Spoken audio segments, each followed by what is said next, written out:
El contexto, antes de que dejemos de ver a mi papá y que nos enterásemos de que él ya no estaba en este mundo.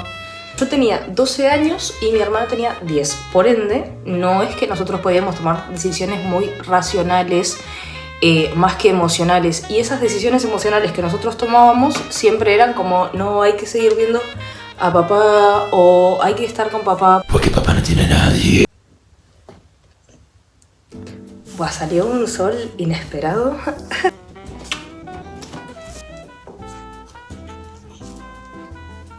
Lo que tiene esta historia es que tiene como muchos anexos y a la vez también como muchas partes y involucra a mucha gente que tampoco quiero mencionar porque esta es mi historia bajo mi punto de vista, pero bueno, antes de que él tuviese esta enfermedad.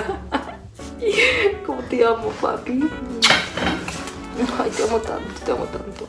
La enfermedad lo que hacía era exacerbarte toda esa mierda que vos tenías adentro. Y mi papá tenía mucha tenía. Estábamos completamente desconectados, realmente no podíamos tener contacto con él. Obviamente lo extrañábamos. Yo me acuerdo que no es que fue un proceso donde dijera, buah, qué contenta que estoy de que no voy a ver más a mi papá porque es un loco de mierda y nunca sabes con lo que te puede salir. No, o sea, en el momento yo estaba tan manipulada y estaba tan consumida por las mierdas que me decía, que nos necesitaba, que sin mí y que sin mi hermano iba a dejar de tomar la medicación y él se iba a ir de este mundo a finalmente ser un gorrión. Entonces nosotros llorábamos en el momento donde lo veíamos y donde teníamos contacto con él y le decíamos, pa, por favor, no digas eso, seguí tomando la medicación. Y en el momento donde yo me entero que mi papá ya no estaba en este mundo es gracias a que no teníamos contacto con él como por hacía casi un año por ahí. Entonces realmente no sabíamos nada de él. Yo, como estaba tan curiosa, tan ansiosa, lo extrañaba tanto por lo manipulada que estaba todavía, yo quería saber de él. O sea, realmente quería saber de él, que quería, no sé, saber algo, realmente, saber algo, lo que sea. Él tenía una hermana, digo tenía por el hecho de que él ya no está en la tierra y ella sí vive, que en sí era una persona que también tenía su mierda por adentro y su mierda la canalizaba yendo al casino, apostando, perdiendo la mayoría de sus bienes gracias a que lo apostaba, porque obviamente eso también es una enfermedad. Mi papá tenía 2 hermanos. Tenía esta hermana mujer, que su enfermedad era con el juego, y también tenía a su otro hermano, que era bastante parecido a mi papá. Era tan parecido a mi papá que hasta se mueren de la misma enfermedad. Pero básicamente yo me enteré por Facebook y yo para ese momento tenía 2 perfiles. Tenía mi perfil personal, el de Psygothic de toda la vida, y tenía otro perfil que era un perfil falso que yo usaba para, qué sé yo, para ser fan de Lady Gaga, literalmente. O sea, yo tenía mi cuenta personal y tenía mi Facebook de fan de Lady Gaga. Entonces, ese Facebook de fan de Lady Gaga no lo tenía cualquiera y a la vez no es como que vos sabías que eso era mío porque yo no los linkeaba. Cuestión, en mi perfil personal, mi tía, la hermana de mi papá, me tenía bloqueada. Entonces yo no podía ver nada de sus publicaciones ni de su actividad online. Pero de mi perfil de fan de Lady Gaga, ahí no me tenía bloqueada. Entonces nada, yo con mis 12 años tecleo en el teclado su Facebook, entonces me empiezan a aparecer todas sus publicaciones. Entonces ahí digo, qué hija de mil puta, o sea, me tenés bloqueada. ¿Por qué me tenés bloqueada? ¿Qué es lo que no puedo ver? ¿Qué es lo que no puedo ver? Empiezo a revisar y no había fotos, pero había publicaciones, y en esas publicaciones, en una decía algo como, es que no lo puedo creer, o qué triste estoy de perder a un hermano, y yo me quedo así. Entonces sigo leyendo, o sea, me acuerdo que se me para el corazón, pero puede llegar a ser que está hablando de su otro hermano que ya no está en este mundo. Sigo leyendo y veo tipo perder a 2 hermanos y ahí dije, no. Me acuerdo que en ese momento literalmente se me rompió el corazón. Se me rompió completamente el corazón. Porque aparte lo peor de todo es que esa publicación no era de hace una semana, 2 semanas o días, sino que era de hacía meses.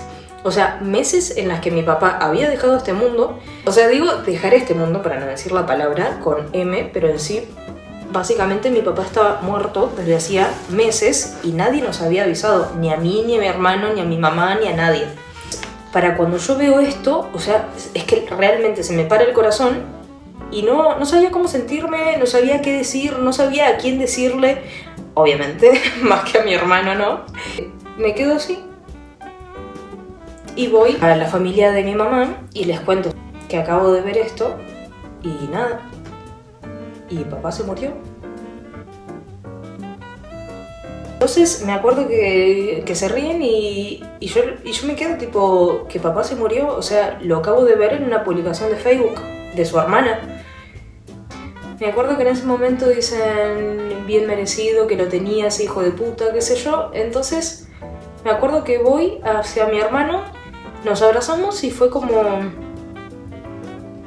En el momento donde te das cuenta que ya no hay vuelta atrás de una situación, pero porque realmente no hay vuelta atrás, porque esa persona ya no está, es como que te cae tipo todo el balde de agua fría y vos decís, ya no hay arrepentimientos, ya no hay palabras, ya no hay...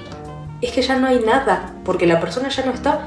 Bueno, después de llorar y qué sé yo, mi mamá se contacta con la hermana, o sea, con esta hija de puta, y cuestión, la hermana no nos avisa, a pesar de que mi papá quiso vernos antes de irse de este mundo, gracias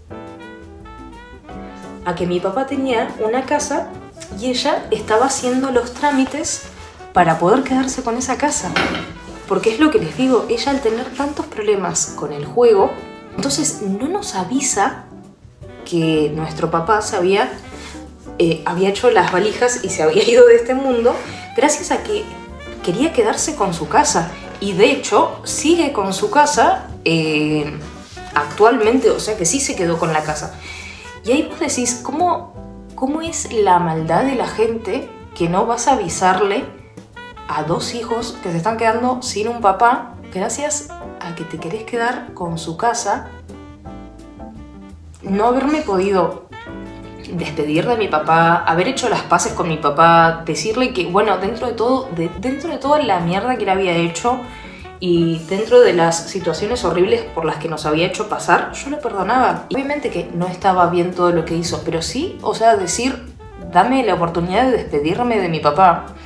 Que obvio, ella después cuando se excusa de no habernos contado y de todo lo que había pasado, dice tipo, no, porque no los quería, o sea, no quería que se queden con esa última imagen de su papá, porque para el momento donde él deja de tomar la medicación, nos cuenta que para antes de que él se muriese, él había perdido mucho peso, exactamente muriéndose. Y no nos avisó porque no quería que nos quedemos con esa imagen.